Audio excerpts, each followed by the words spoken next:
You're listening to the Cycling Podcast in association with Rapha, celebrating the sport and producing the finest cycling clothing since 2004.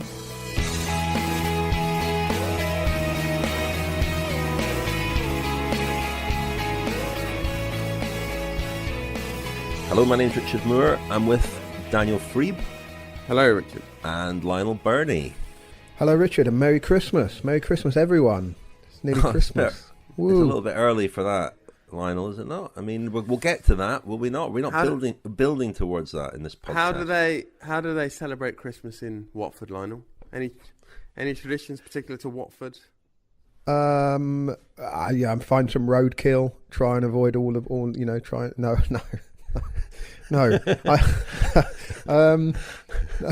Just goose. Is it goose for you this Christmas, Lionel, or are you not posh enough for that? No, it won't be goose. It won't be goose. It'll be turkey. Yeah, don't get me started talking about Christmas dinner 5 or 6 days too early. I'll be hungry for a week. I didn't tell you guys about this. I got a complaint from a listener about too much food chat, too much cassoulet chat. Well, in that case, don't tune in.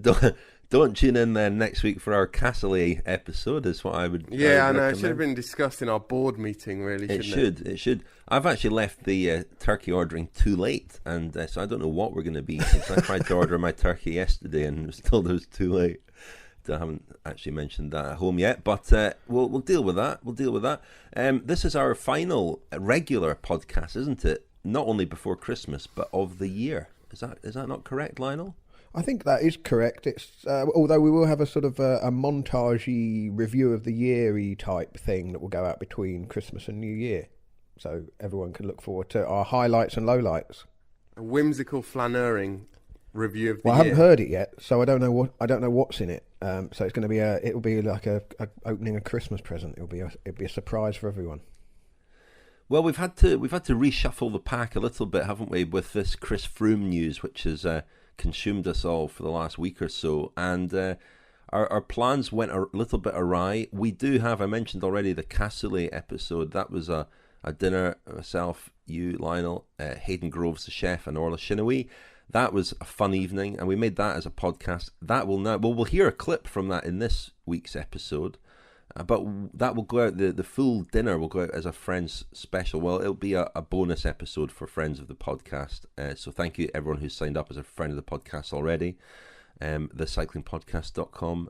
You will be able to hear that there. We'll put that out next week in between Christmas and New Year. Perfect when you're digesting your turkeys or whatever it is you've eaten.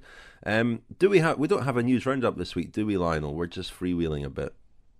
It's too early in the morning. You've got me up quite early today for no news, good news. Not sure I'd go that far. It has been a week dominated by the continuing fallout from a week ago, the news that Chris Froome had returned an adverse analytical finding from the Vuelta for Salbutamol. We talked about this at length last week. We're going to talk about it again today. I'm not sure that there's much really to add. There's still a lot of confusion about what such a raised level of that salbutamol was doing in Chris Froome's urine on the particular day. I mean, have we got any further with that, Daniel? You've been very good on Twitter, I notice, and tweeting out facts and things like that. You've been looking into this. That'll never catch on. Never catch on. Breaking. Yeah, I know, but very unlike us as well. I might have even got the odd thing right. I think, one or two things. But you've been looking into this pretty closely, haven't you?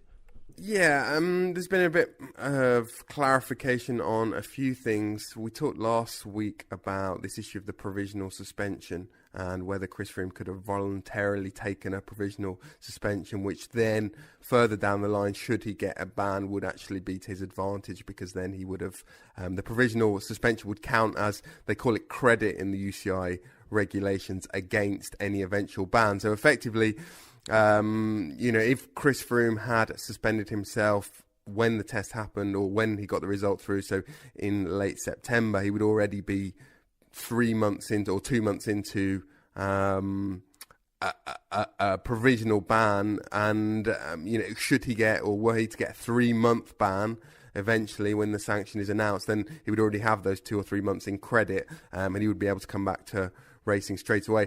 And I think there's been a bit of confusion about this, and the UCI have clarified that. They put out a press release this week, which I thought was very useful and pretty good of them to do, because all sorts of speculation. And also, we know that Chris Froome hasn't voluntarily taken a provisional suspension, which I think indicates that Sky are very confident, or were very confident initially. They might be slightly less confident now. I think probably the fact that this has leaked out into the public domain and people are starting to speculate probably doesn't help the cause, because the pressure is increasing, I think, on whoever is eventually going to make the decision, the key decisions, not to be showing any favouritism towards Sky. And we had this statement from Tony Martin last week, where Tony Martin actually got the rules slightly wrong, about, should a provisional suspension have been mandatory in this case. It shouldn't, actually, according to the letter of the law. But what that statement from Tony Martin did reflect was a sort of a growing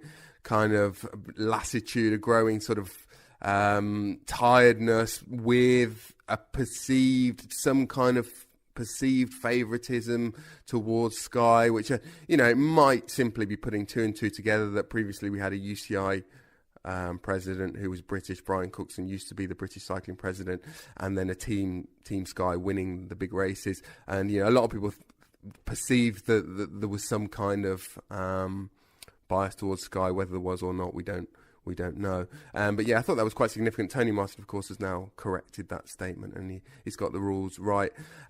Just one other thing, Rich, was talking to some people yesterday in labs and people who work in anti-doping about this issue of dehydration. Could that be an argument for Chris Froome having so much of this, the Salbutamol in his urine on the day he took the test? Because that's something that's been cited before unsuccessfully in cases by people like Alessandro Patacchi. He said that he was dehydrated when he returned a positive sample. That was ultimately kicked out by the Court of Arbitration for Sport, not accepted as an excuse. But there have been studies that have shown that dehydration could affect the test result, and it could skew the test result and make it look as though there's more salbutamol, or exaggerate the reading.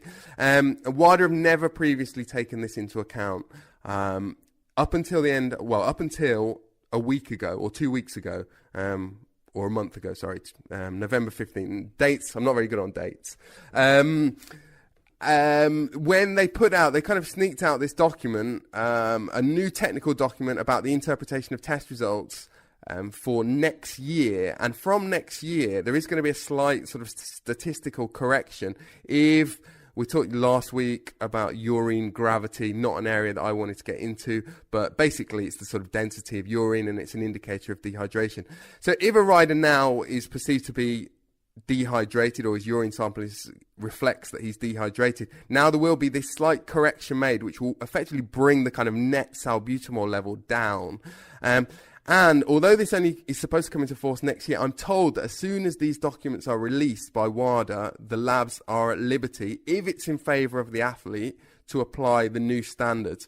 So it could conceivably be a factor in this Froome case. However, we know that his reading was extremely high, 2,000 nanograms per milliliter. And I'm pretty sure that the correction would not bring it down to the legal limit. However, one could say that it will bring it closer to that, and it will bring Sky and Froome and his legal team down to a position that's easier to argue from. If his corrected level is only just over the legal limit. I mean, a few things there. The whole point about the provisional ban, I wondered if that would be seen as an admission of guilt, and could prejudice his case, or certainly in Froome's eyes. And then, if the case is unresolved, can you lift your own provisional ban? Can you return to racing and still have 4 months credit, as it were? I don't know the answer to that question. I mean, all we've had over the last week really is a lot of reaction to the news of the adverse analytical finding, or positive test, as some people are calling it. It's been interesting, because what's been very difficult, and I thought Richard Williams and William Fotheringham in The Guardian over the weekend wrote this very well, is that nobody I think there are two things here. Sky themselves, as you say, Daniel, Sky seem to be very confident that they will be able to explain this and Chris Froome will be cleared. But they seem to be looking at this case in isolation and judging it entirely on its merits or otherwise. The wider public and the media and so on are not. The wider public are looking at a pattern of events concerning Team Sky over the last 12 months or so. And it fits a wider narrative that has already been decided upon by people. That shouldn't happen. This case should be looked at in isolation and not in the context of all these other episodes concerning TUEs for Bradley Wiggins, Jiffy Bags, etc. And talk about grey areas and all the rest of it.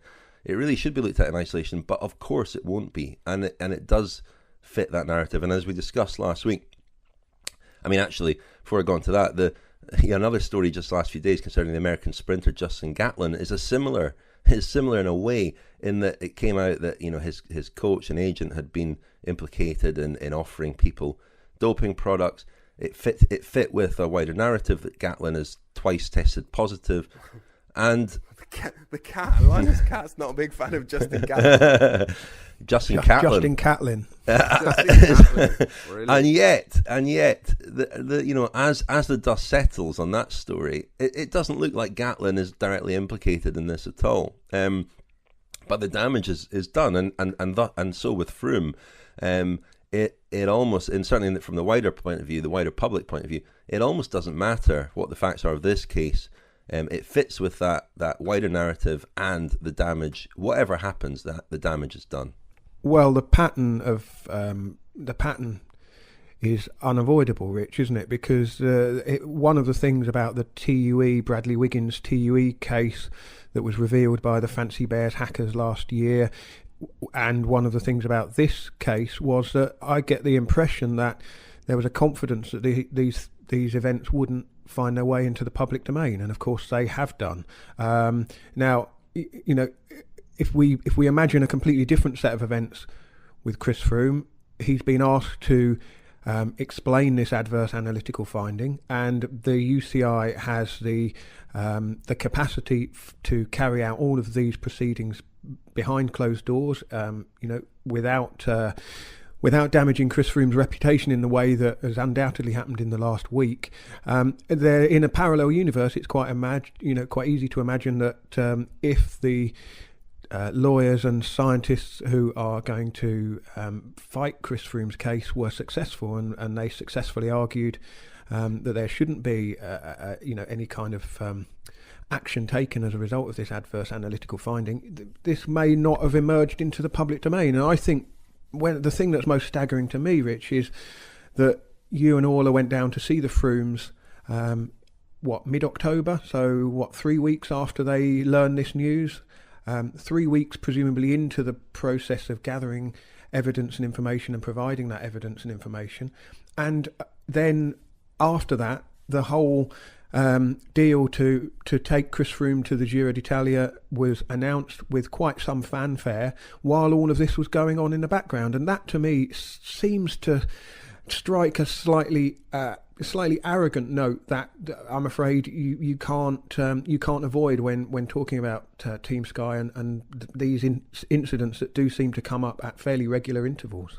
I'm staggered that all went on, those negotiations with RCS, and the announcement that Chris Froome made that he was riding the Giro while this was still unresolved. I'm staggered at that, and I think, as you say, Lionel, as you reflect on that now, it looks really bad. And Team Sky, things have come out before, that things have been leaked to the press before. Remember Froome's TUE and the Tour de Romandie in 2014. Which generated lots of very, very negative headlines. The Fancy Bears, of course, of Bradley Wiggins, and now this is a leak as well. So, things have tended to come out, and the assumption that it wouldn't has obviously been something that was felt at Team Sky, and they thought they could quietly deal with this and move on. And with it coming out and piecing together events of the last month or so, and the Giro negotiation and announcement in particular, it does look really bad, and it's another PR disaster for Team Sky. I was thinking about this in relation not to anything regarding alleged doping or anything else, but for Team Sky, and we've said this many times, performance is first. Everything else is a very distant second, and there is a perception that Sky are very interested and keen on PR and marketing and so on. They really aren't. They really are not. I mean, look at the Gianni Moscon case this year with the racist incident at the Tour de Romandie. That was handled every step. That was handled badly by Team Sky. He wasn't sent home from the race. His punishment was kind of meaningless. He was put on a diversity awareness course that we never heard anything about ever again.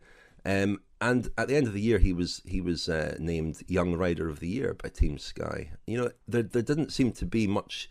They don't really care that looked bad. I mean, no, I think, Rich, the whole concept now of marginal gains has been completely scoffed at and thrown out and scorned. But I would still suggest that it was definitely a thing, but it was very limited in its scope and very limited in its vision. And if you think of a sort of a pyramid of priorities for Sky, it's really a bottomless pyramid, and there's only one thing has ever mattered. Press conferences that were organised very, very inconvenient for the press, and why was that done? I remember one in Po in what year was it, 2012, where the Team Sky was staying about 200 metres from the press room, and in a terrible setting for a press conference. And we asked them why didn't they go to the press room to do it, which was a perfect environment. And they said, well, we couldn't have the riders walking 200 metres.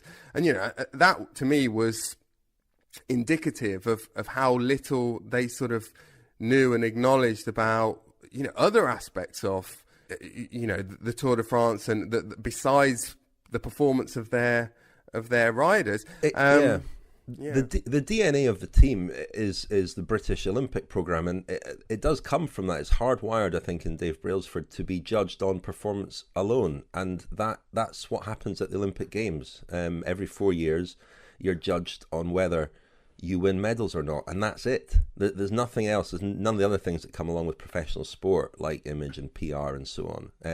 And that does seem to have been hardwired into the team from day one. And I think, that is fine in, this kind of single-minded approach is lauded in some and criticised in others. So, I mean, it's a bit of a strange thing to criticise a sports team for being absolutely single-minded about trying to win. But I do think that, cycling is the peloton is a sort of society on wheels, really. It relies on an awful lot of kind of respect and trust and consideration for other people out on the road, because everyone's riding very close to each other and all of that. There isn't a kind of the thing of we crush everyone else under our wheels is within a kind of accepted reason. I think this case and some of the others in the past, there's just a kind of a lack of respect for things and other people that just comes through, and the Moscon case is a very, very obvious example of that. But also in this case, using the Giro d'Italia, a race with 100 years of history, over 100 years of history, 100 editions behind it, and kind of not having the respect for the race, knowing that this would come out and it might come out and hang over the entire event for the next 5 or 6 months. The respect for other competitors and other competitors who will be making their plans for next year. Now I know maybe that shouldn't register on Sky's radar, and they should just carry on and do what they think is best for them. But it's quite a sort of wearisome, wearisome kind but here we strand are to their DNA. Here we are, doing exactly what I said we shouldn't do, but of course we will do, and everybody will do it. We've broadened the discussion from Chris Froome's case to a much wider one. And that's the problem that Froome has, and it's the problem that Sky has now, because it's very, very hard to look at this case in isolation. It has become, certainly in the media and among fans of cycling, part of a much wider discussion around Team Sky. Daniel's made the point very strongly and very clearly that, really all of this, everything I've just said, everything we're kind of saying about the perception and what may or may not happen is largely, almost entirely hot air, isn't it? It's just a sort of an opinion and a feeling and what have you. Really, all that will actually matter is the verdict from the UCI, what happens with Chris Froome, whether he is suspended or whether he is not suspended. That really is the only thing. But until we have that answer, inevitably the vacuum is going to be filled by all of this kind of, because this is what people watching the sport will be thinking. When Chris Froome returns to racing in the new year, if he does so before a decision has been made, which at the moment he's perfectly entitled to do, there's going to be so much focus on this, and it's going to be detrimental to the image of cycling, really, and that's something that the UCI needs to consider and get to grips with quickly as well. Yeah, and Lionel, just on that point about their sort of tunnel vision and the marginal gains or how focused that they are on attention or how much attention to detail they show. I mean, that was purely to say that now the attention to detail will shift to this case, because this case is fundamental to their ultimate goal of winning big races. So, you can bet your bottom dollar that if they've been slightly sort of nonchalant and not shown enough attention to something of this nature before, then in this case they certainly will. And I think that maybe explains the difference in treatment between the way they treated sort of Sergio Henao when he was provisionally suspended, or by the team when his blood values were a little bit off, and then we've never seen the study into his blood values, and now Chris Froome, who they haven't suspended, and you can be sure they'll be mobilising absolutely all of their forces to try and clear. Just another short factual footnote, Rich. You talked about the issue of whether this was ever going to get out and whether Sky thought it was ever going to get out, and also the likelihood or the possibility that there have been numerous other cases with this substance, salbutamol, where riders have successfully argued with the UCI and been cleared without the public knowing. I think that there have been. I mean, I think Sky perhaps think there have been a few of those cases that we have not found out about, but I don't think it's a very frequent occurrence. I mean, I was just going through the Pataki case again, and one of the witnesses there, it was Dr. Francesco Botre of the Rome laboratory, and he said in that case that he'd in 9 years at the Rome laboratory, the WADA accredited Rome laboratory, he'd checked 60 or 70,000 samples for salbutamol, and he'd had 5 or 6 samples where there was a concentration of more than the 1,000 nanograms per milliliter limit. Just lastly, Daniel, you make a very good point there about the issue of medical records, and without being unfair and without being overly sort of cynical about it, I can quite understand listeners to the podcast, fans of cycling, fans of Team Sky, being quite perplexed about the fact that a year ago we had the Bradley Wiggins TUE case, which effectively in the end hinged on missing medical records, poorly kept medical records, and here we are, a little more than a year on, and we have a case where we can only assume Team Sky will be doing absolutely everything to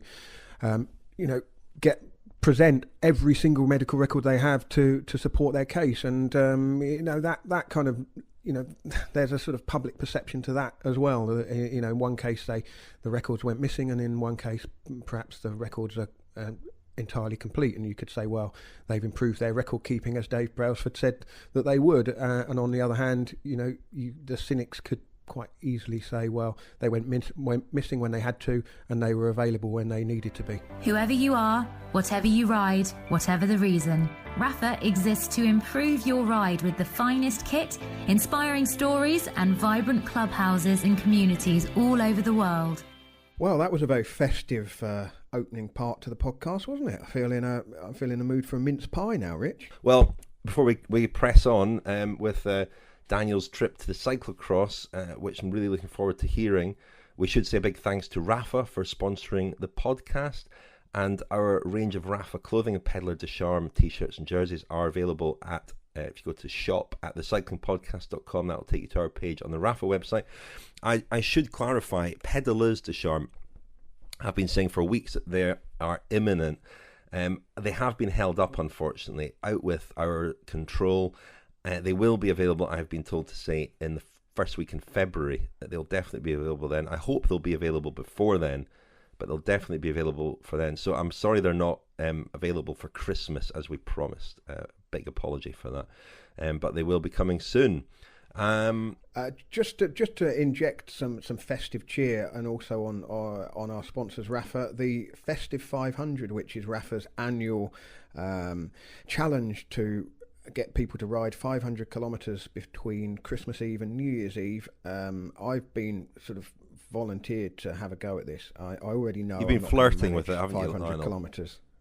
Well, unless indoor kilometres count. I haven't had a ruling on that yet. I'm awaiting that. Somebody might be able to tell me whether indoor kilometres count.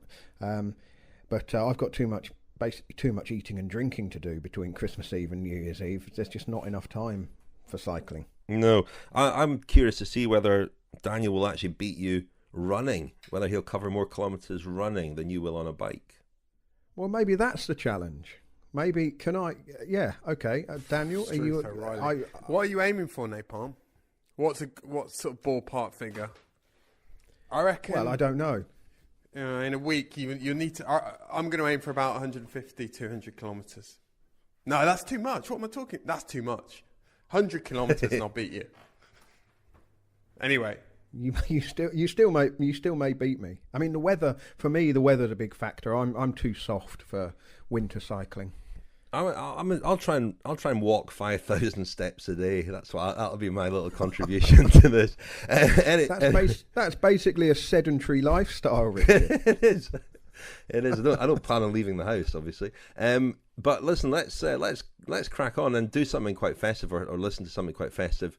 Daniel, you donned your yellow tracksuit and your Wellington boots and went and took to the countryside at the weekend. I understand. Shocking it was. It was shocking, a culture shock in so many different ways. Cyclocross, my first ever experience of cyclocross. Well, I mean, what more should I really add before we actually hear from my adventures in Belgium? Well, where was it, and what was the competition? That would be a Scheldecross, Lionel. Scheldecross, which to my dismay had nothing to do, bore no relation to Schelde Price, the sort of late spring classic, traditionally won by a sprinter. Well, it doesn't have anything to do with that, or nothing in common except the fact that it also takes place in Antwerp, Schelde being the river that runs through Antwerp. But we were there. We weren't just there. It wasn't just a whimsical jaunt, Rich. We were entering into a bit of a partnership, aren't we, with a new organisation team called Mudita. And this is something that Matt Brameyer, who's a pro at Aqua Blue, and his wife, Nikki Brameyer, have set up.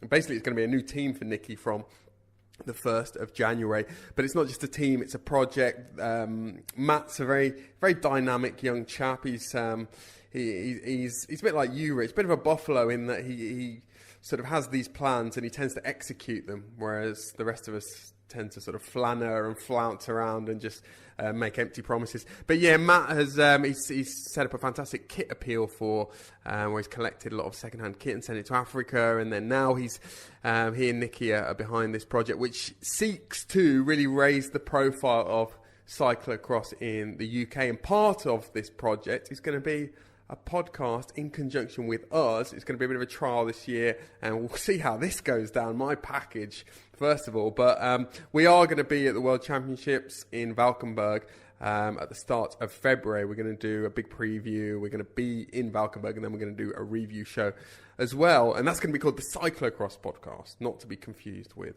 the Cycling Podcast, but you know, related. A new sister. Yeah. But it did shock me, the old cyclocross. The pitch was terrible. I couldn't believe how bad the pitch was. They could barely ride their bikes at certain points. They were getting off their bikes and running, which was, it was a bit. Which seemed to me a bit of a farce. But I'm told that that's just what they do in cyclocross. At least it was outdoors. Par for the course, I'm led to believe. Shall we? Without further ado, should we hear it? Should we go? Cross to Belgium? Let's cross to Belgium. Guy Vermeuren, a very long-serving member of the Belgian cycling press pack. I'm going to ask you a very simple question, Guy. I'm going to ask you to sell cyclocross to a novice like me. Answer the question of cyclocross, why? It's a perfect television sport. I mean, you have 60 minutes packed with action. If you ask me, it's the television sport in cycling. And why has the rest of the world not discovered this yet? Good question. I don't know. Well, Berlin, I knew that people didn't come to cyclocross for the music, and I've had that confirmed to me. Where are we now? Just explain to me the scene that we're surveying at the moment. So we are in front of one of the big beer tents at the race here in Antwerp, and it's a huge wide tent with a DJ in one corner and a beer tap in the other corner, and people first buy some beers and then they just enjoy the drink and the brilliant music. You'd have to be enjoying a lot of drink to enjoy this music, I think. So I'm here with three titans of what's going to be the Cyclocross podcast. Renat Schotter, a veteran reporter on cyclocross and cycling in general from Belgium, very important when we're talking about cyclocross. Also got Berlin Hamvas here, who is the leading cyclocross photographer in the world at the moment, and also been graced by Matt Brammeyer, who is the partner, you're married now in fact, aren't you, Matt, to Nikki Brammeyer, who's one of the leading women cyclocross riders and a road rider, road professional in your own right. Now guys, I'm going to get straight into the detailed nitty-gritty of this season as we look forward to Valkenburg. I mean, Renat, what have been the big themes for you so far this year? What surprised you so far about the cyclocross season? But the supremacy of Van der Poel is quite unseen, because we would have expected a close duel between him and Wout van Aert, but up until now Mathieu has basically dominated the season, so it's going to be interesting to see if in the remainder of the season Van Aert is able to cope with the dominance of Van der Poel, and it would be nice actually to have that duel during the World Championships, and everybody kind of hopes for a close battle, but up until now Van der Poel, besides bad luck, has done whatever he wanted basically. Mathieu and Wout are big riders, but they still don't have the personality that back in the days Nys and Wellens had. And as soon as we would reach that level, then it'll be intergalactic, I'm quite sure. They need to start hating each other, don't they? As I understand it, their relationship at the moment is quite cordial. Their relationship is okay. I think they could be friends, wasn't for their sportive rivalry. I mean, they share a lot of things. They have common interests. Basically, they grew up really only a couple of K from each other. That also plays a role. And Mathieu isn't as Dutch as it says on his passport. He's Belgium. He's Antwerp. He's born here. He's born in Antwerp. He's raised in Antwerp. He watches Flemish TV. That's Wout van Aert's youth. So they're really quite similar, and I think it could have been a different ball game if Mathieu would have been raised in the north of Holland and came from some faraway polder to conquer Belgian fields. Then the rivalry would have been more natural. But now they're peers. Berlin, you've been covering cyclocross for a few years now. How far along are these two riders, Van der Poel and Van Aert, in terms of establishing a kind of legacy among the greats of the recent past of cyclocross? I mean, is it right already to class them in the same bracket as like a Sven Nys? I think that's probably a bit too early, because they're just so young, and but then again they've done things that, you know, probably Sven Nys, like they both won World Championship titles while they were technically under 23 categories. That they just got special dispensation from the UCI. But I think they haven't got that stature just yet that like Sven Nys had. I think they will be distracted by the road side of things, and they will maybe even get bored by cyclocross, because they're not challenged here, and so I think the big danger is that they might just leave cross and go to the road. And that's the theme, isn't it, in cyclocross? There's always been a theme.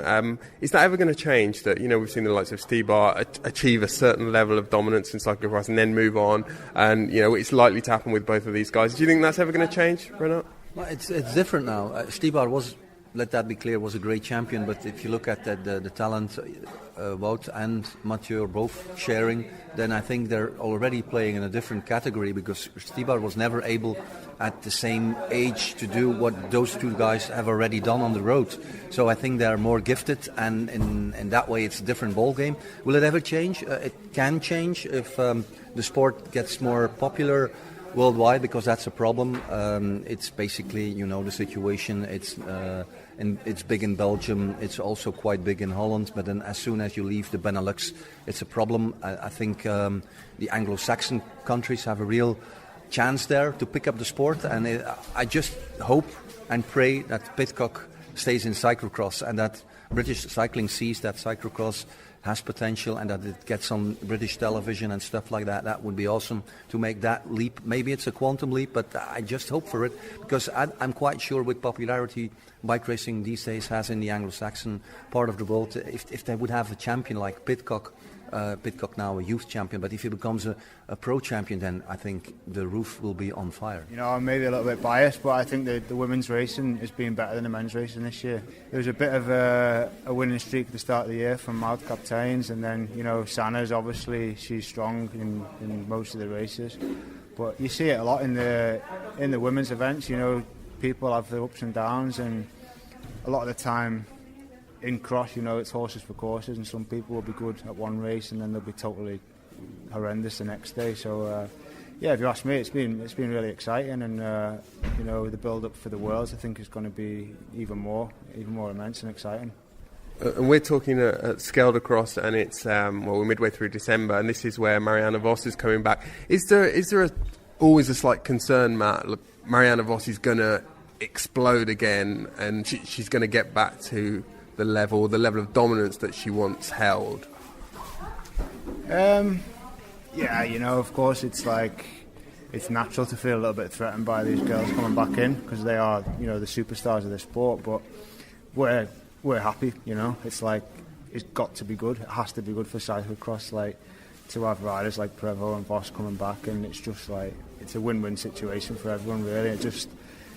It just increases the value of the races and increases people watching, and there can't really be anything negative about it. En met de hulp van een goede meneer, kan ook een mevrouw geweest zijn, daar aan de kant komt ze los, maar dan is Kant al los, en Kant komt helemaal los in de slotronde, trekt zich tot boven, maar ook Compton heeft enorm veel power, en Compton gaat zelfs nog eens over Sanne Kant. Sanne, is a real battle there with Katie and Katarina on those last few laps. How did you approach it psychologically?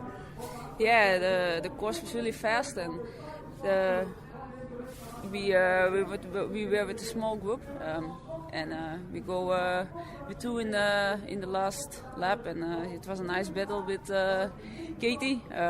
I just waited until the final 200 meters to go full gas, and I could take a few meters in a mud course, and I'm happy with the win. So it's your comeback today, your first outing of the season in cyclocross. How do you think it went?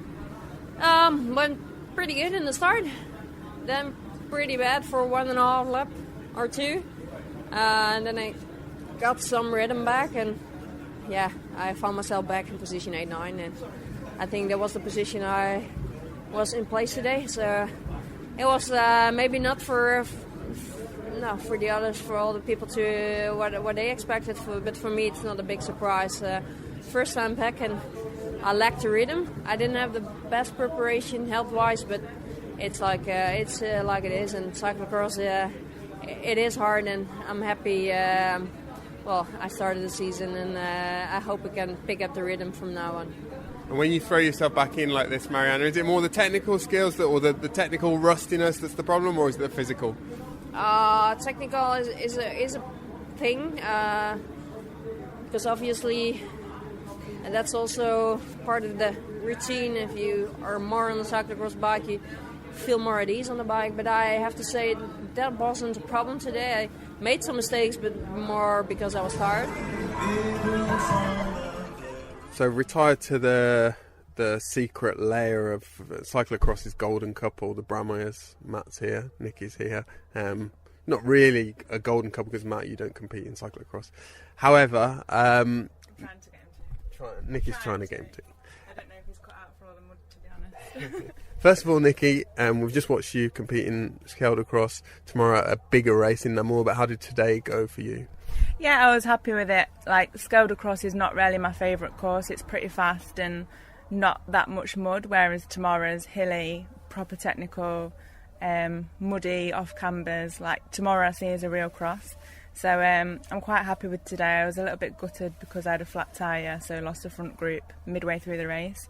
But then, yeah, it was okay. I was pretty happy and made some time up on the overall standings. So I'm still holding my second place for that. So yeah, it was okay. And this is an important period for you, isn't it? And there's more exciting news that you've got to announce, I think, or you will have announced in the last few days when people listen to this. You've got a new project that's starting on the 1st of January.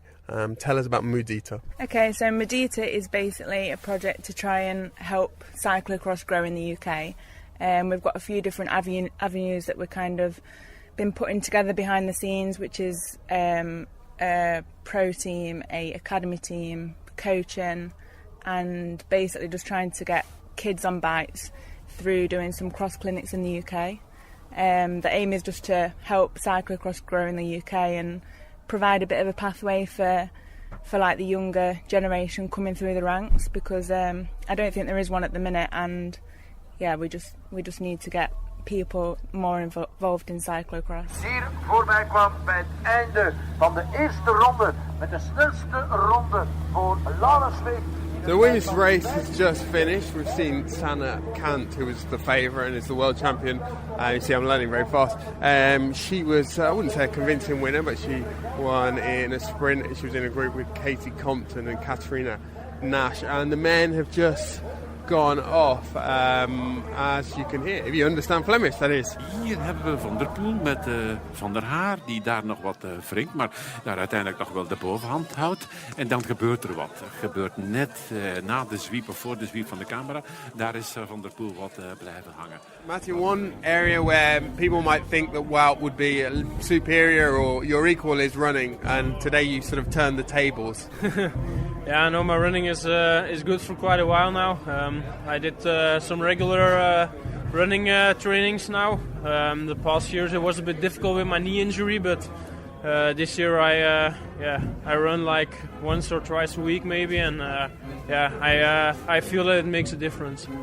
And was that move, that acceleration on the last lap, premeditated, or just you saw the moment and you went with your impulse? Yeah, it was something I decided at that moment. I thought it was going to be a sprint, but then when I entered the descent, I had the good race to follow, and then I decided to start my sprint a bit further away. And your rivalry with Wout, you've been going at each other for so many years now, but we see you behind the podium and you still seem like you're pretty good friends. Is that the reality? Yeah, friends maybe a lot said, but yeah, I mean, we need each other in cyclocross, and I think if you see how the audience reacted today, the spectators, it was really nice for both of us that there was a battle again. Well, would it be fair to say that today you matched Mathieu on the bike, but you lost a running race on the last lap?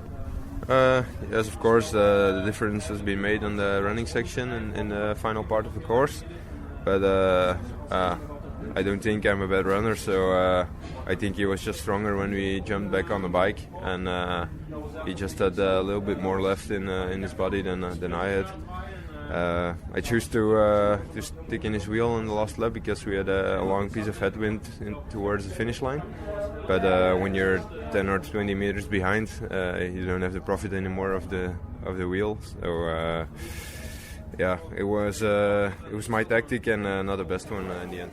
So we're back in the press room, back with Renat and Berlin. Renat, we called you the expert for a reason, because you said today was going to be crucial in terms of reading how the rest of the season's going to go and reading sort of lie of the land before the World Championships. And you were absolutely right. Yes, thank you. as we've seen, it was one of the most tense races here today in Antwerp of the season, with a real battle. I mean, both had their share of bad luck with a mechanical and a crash, so it was even there. And then, as you can see, the race, the battle was really on. It was a duel, and I think everybody will make the conclusion that it was the first real duel of the season, because not another factor was playing a part. So I think this is the start of the second part of the season with another story. I mean, Mathieu will still win his races. He's already at 19 at this point, but I'm quite sure that his victories will be more difficult from now on, especially on courses like we saw in Antwerp.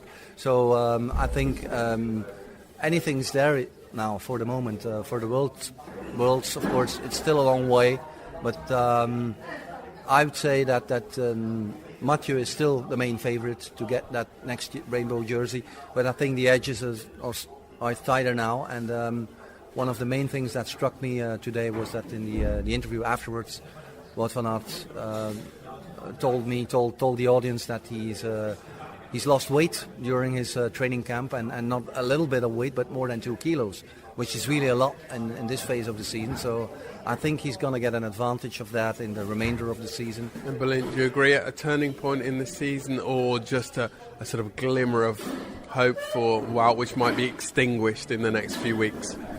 I think in the last couple of weeks or months kind of showed that Mathieu very rarely holds back, if ever. So he goes for it, and depending on the day, he wins the race with like 5 seconds or 50. So you guys think he was pushed very hard today? I think he had to work hard for this win, and the fact that they were together up until the very final moment, I think that shows that Wout is probably now back on par with Mathieu, and hopefully this will be as Van Aert said, this is the first kind of really exciting race this season, the first big duel. So hopefully this will mean that from now onwards they're going to see more of this. Well, guys, it was definitely the most exciting cyclocross race that I've ever seen. The first one as well. But let's hope we'll see more of the same in Valkenburg. Excellent stuff, Daniel. That made me want to get back out to Belgium and go and watch a cross race myself. It's a few years now since I've been to any cyclocross, and I'm looking forward to going back to the World Championships. Someone's got to go to Valkenburg. Yeah, well, I'm well up for going to Valkenburg for the World Championships. The crosses that I've been to, the Koppenberg cross is a great one, held in the fields and on the climb, the famous climb from the Tour of Flanders, and the one that I always like to go to when you could dovetail it with the Ghent 6 track. You could do indoor and outdoor cycling on the same weekend, Daniel. I mean, something for everyone, by going to the Coxeter World Cup. And that's also a course that's hosted the World Championships. And I once probably should drop in here that I think, unless I've been stripped of this honorary position, I'm the honorary UK president of the Sven Nys fan club. The excellent... I think you've mentioned that, Lionel, on the podcast. I think you mentioned that more times than I've mentioned beating Justin Rose at golf. Yeah, I think every time we mention cyclocross, you bring this up. Also, that you once visited Andre van der Poel when his son was careering around the living room on a toy bike. Do I recall that correctly? Well, thank you, Rich. They're my 2 cyclocross stories, which get a regular airing every winter. I can drop the mic now, can't I? Leave you 2 to it. Well, I raced against Andre van der Poel, his father, as well, in Glasgow once. He won that race. Anyway, Mathieu van der Poel, we did hear from him there in that package of yours, Daniel. He is really the dominant force at the moment in men's cyclocross, isn't he? Yeah, he is. He's really dominated this year, and it's all set up for this classic duel between Van der Poel and Van Aert. As we heard there, they grew up a few kilometres from each other, similar age, similar talent, but it hasn't really flickered into life yet this year.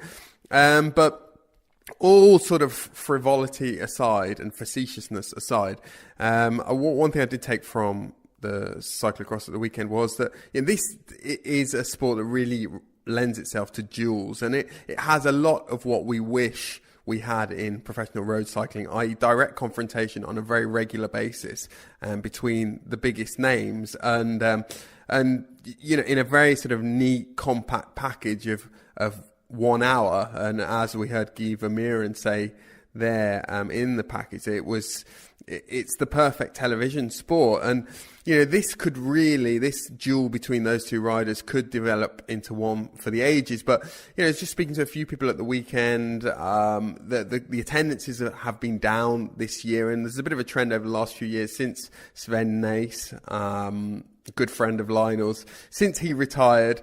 He did absolutely dominate the sport, but he also sort of transcended the sport in terms of his public profile and personality. I mean, I must admit, I'm not really familiar with the reasons why he was considered, such a charismatic figure, but he was, and he really sort of galvanized the tribal element of cyclocross, and that hasn't quite happened yet with these two riders, but it might do, and one would hope that it will happen before they respectively dedicate themselves to the road, which, as we also talked about, is an inevitability.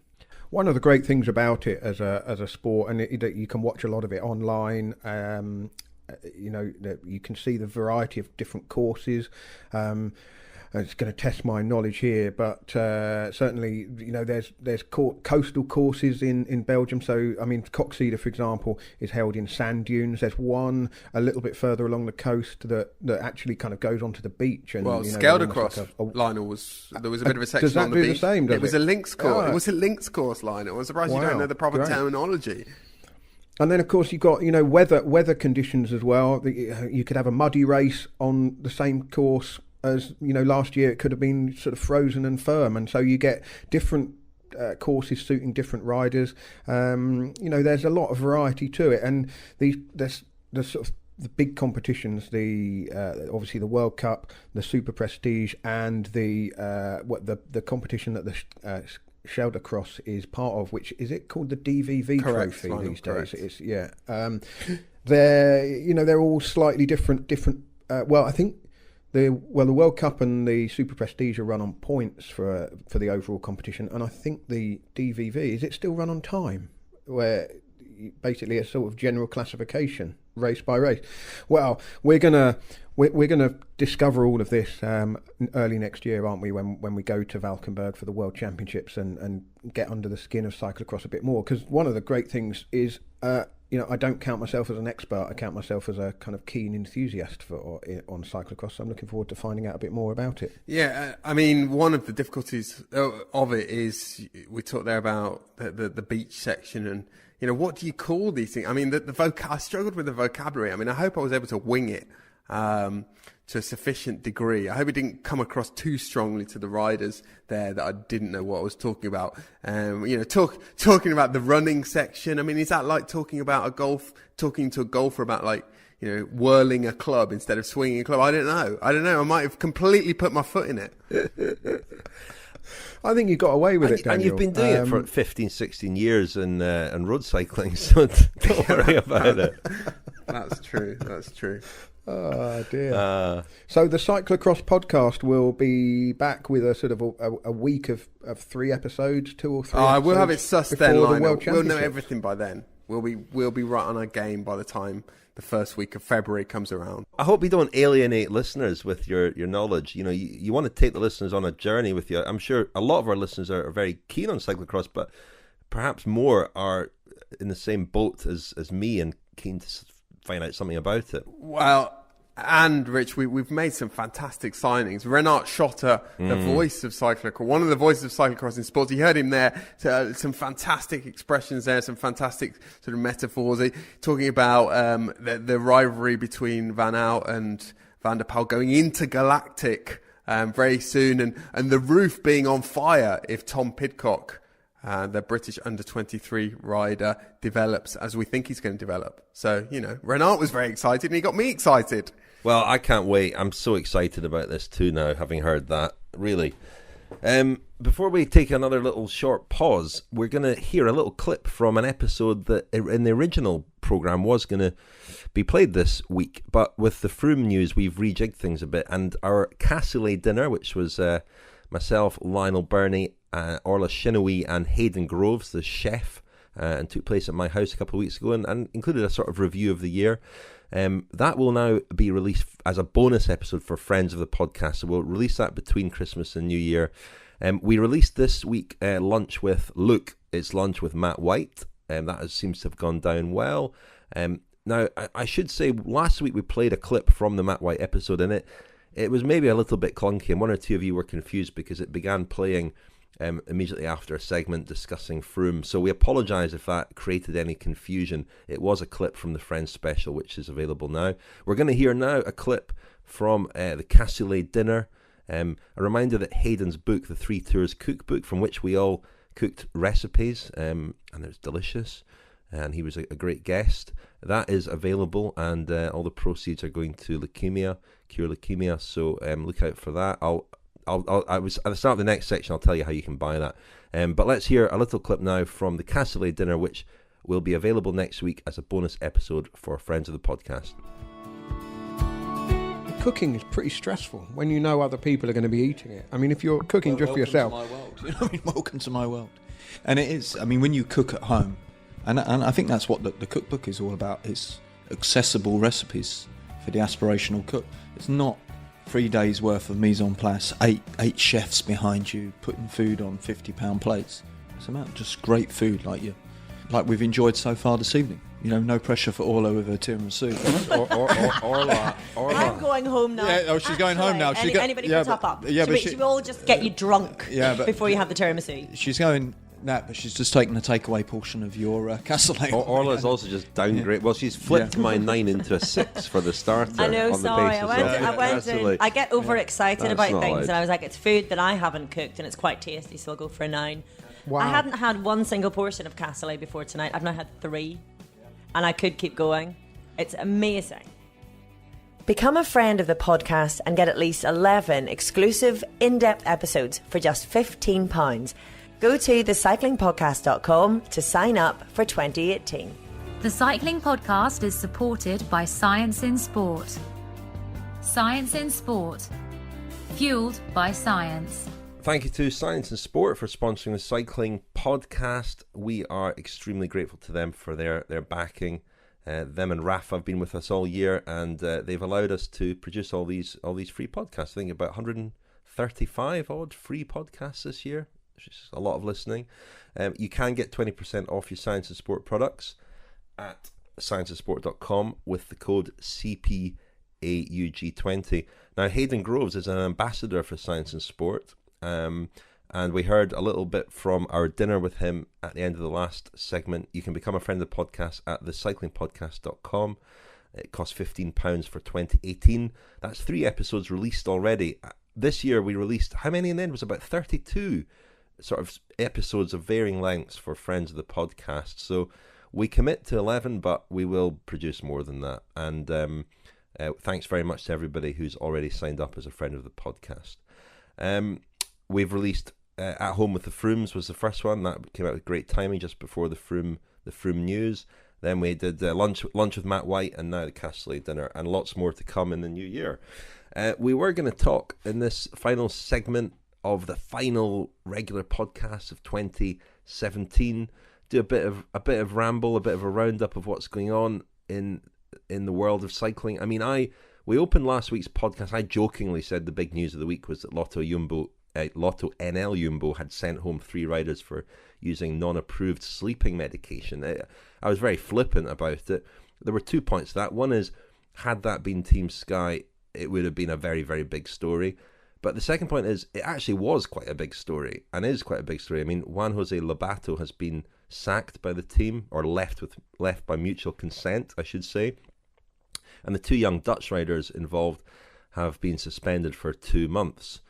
So a pretty serious affair, and pretty serious medication at the heart of it. Wait, what was, Rich, the medication that these 3 riders supposedly used, well, I think it's been confirmed, was a name that was quite familiar to me, Stilnox, not because I'm a frequent user of Stilnox, but because if people remember the Cofidis doping scandal, what became a bit of a doping scandal involving various drugs at the start of the noughties, well, I think it was 2004 actually, wasn't it? Stilnox figured prominently there, and it figured prominently in accounts by the late Frank Vandenbroek about his time at Cofidis, and it was a bit of an epidemic in the peloton back then, but it wasn't just being used as a sleeping remedy. It was the tablets, I think, were being crushed and snorted, and supposedly produced a hallucinogenic effect, or a euphoric effect. And it was very popular at that time, and it became a bit of a problem.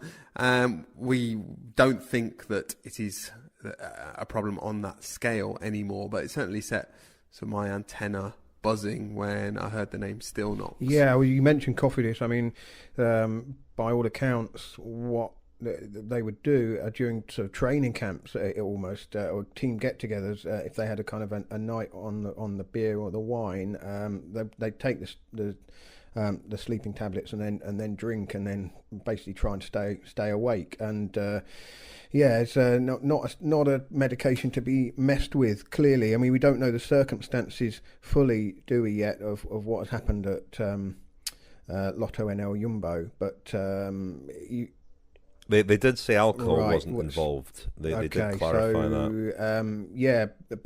But clearly, the team not happy with the riders dabbling with that particular medicine. I must admit, I was quite surprised, and perhaps one of the most alarming aspects of this story was that one of the riders involved is a neo-pro.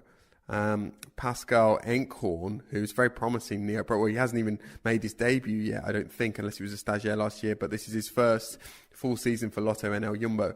The other one is another young rider, Antoine Tolhoek, who had a terrible crash in the prologue, or the first stage of the Vuelta last year, the team time trial. And I remember we had a bit of a giggle back then, because he came over the line and announced not only was he not going to do interviews that day, but he didn't do interviews. Well, he's definitely not going to do them now, is he? Yeah. But I have to say, full marks to Lotto NL Jumbo for their transparency in this. It was a training camp. It could have all happened behind closed doors. And they've issued a statement about it. They've told people what was going on, and they've taken quite strong action. So, that's a team that emerged from the ashes of Rabobank, of course, and clearly wanting to establish some ground rules and differentiate between the culture that's there now and what went on in the past. Well, Rich, you used the word culture, and just I've been speaking to a couple of riders since the weekend, and there is a feeling, whatever it's being used for, however it's being used, that there is a feeling that this is still a bit of a problem. Sleeping pills being overused in the peloton. I've heard anecdotal reports in the last few days of certain team doctors sort of routinely going around riders' rooms before they go to bed and asking who wants a sleeping pill. And certainly, I think it's possibly quite sort of nationalised or divided by nations. In certain countries, I think that the culture is stronger than in others. And we talked about Cofidis earlier. I think it was a problem in France for a while. So. I mean, it's something that's from the outside. I think in lots of sports, in lots of sports as well, especially when athletes, cover time zones or travel over time zones and travel big distances. I mean, I remember I've told this story before about the England football team. Certainly having a large quantities of uppers and downers, all legal, but. Sleeping pills, are commonly used, I think, by sports people, because sleep is so important. And yet, as I understand it, sleep with sleeping pills isn't always quality sleep. So, well, fellas, I think we're drifting, meandering towards the end of the year, the end of the final regular podcast of the year.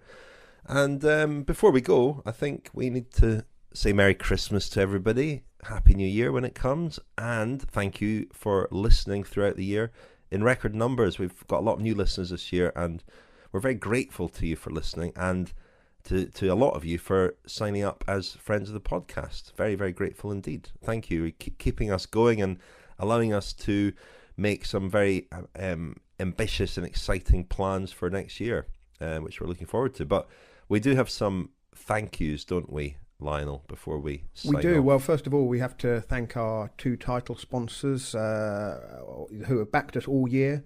That's Rapha and Science in Sport. Incredibly grateful to them for their continued support of the cycling podcast. Very much, not just very much appreciated, but 2 great groups of people to work with as well. Absolutely. We also had All Press Espresso at the Giro d'Italia sponsoring Kilometre Zero. Niederberg Wines again at the Tour de France sponsoring Kilometre Zero for the second year. Thank you very much to them. Thanks also to Maserati for giving us a car to bumble around in at the Giro. That was a lot of fun. I'll say thanks to the contributors, our colleagues who've appeared on the podcast this year. Orla Shinoui, who presents the cycling podcast Femina with me, and a reminder that the latest episode came out this week, so have a look for that. Francois Tomaso joined us at the Tour de France, which was great fun and a great honour to have a doyen of the press room, Francois, have him on the podcast, and he'll be joining us on the podcast again at the Tour next year.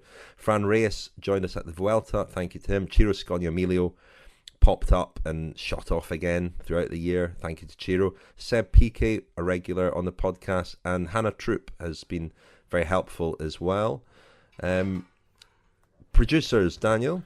Well, Daniel, sounds like Daniel's doing his sweet potato fries. I wouldn't want to stand between him and his dinner. So I'll thank all of our production team, without whom we would not be on the air, and in alphabetical order, in the spirit of egalitarian equality. Alex Adey, Adam Bowie, Matt Field, Mariana Desforges, Will Jones, John Mooney, Paul Scoynes, and Tom Wally, who all bring something to the podcast and iron out all of our mistakes, and not make quite all us of our sound mistakes, probably better Lionel. than we are. We like to keep a few in, don't we? Well, no.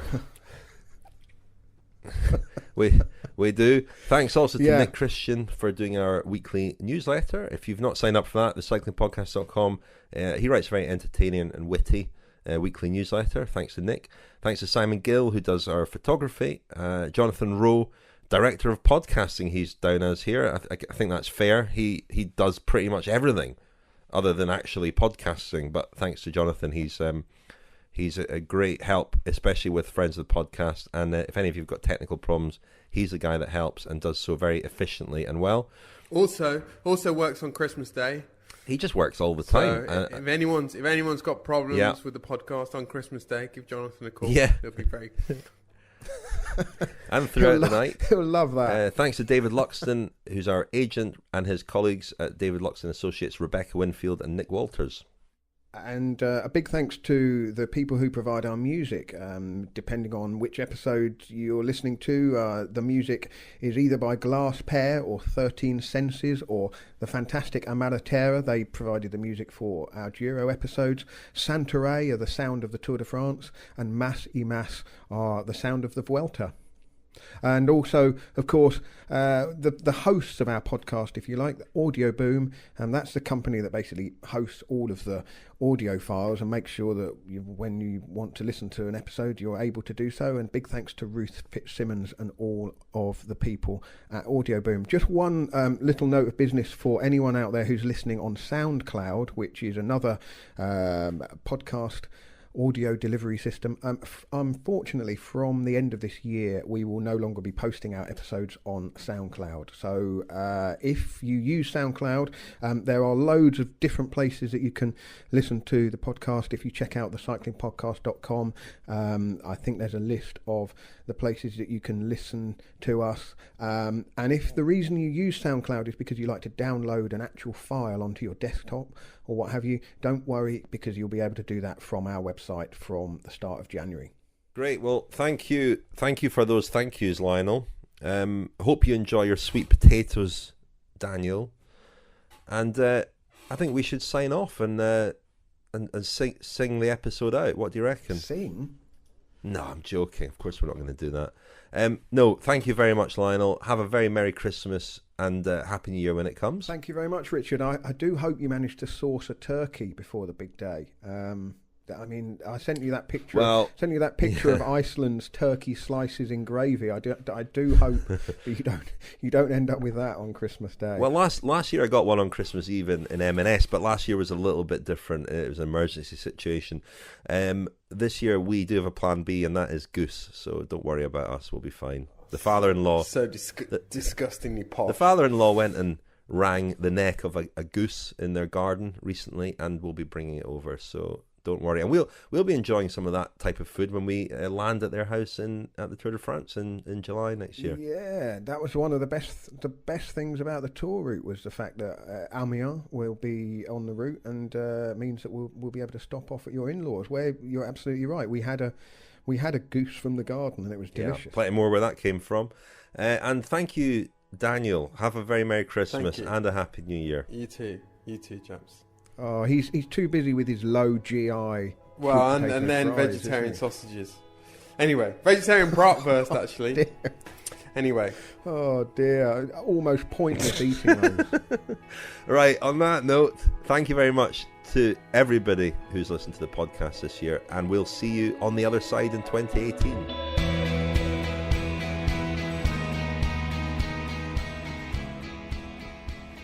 Final word from me for 2017. I mentioned Hayden Grove's book earlier on, and I said I'd give you details about how to get it. It's called Back in the Saddle, Hayden Grove's. It's a magnificent looking silver covered book, huge, with beautiful photographs, nice words and lovely recipes, as we discovered when we cooked a few of them when we had Hayden round for dinner.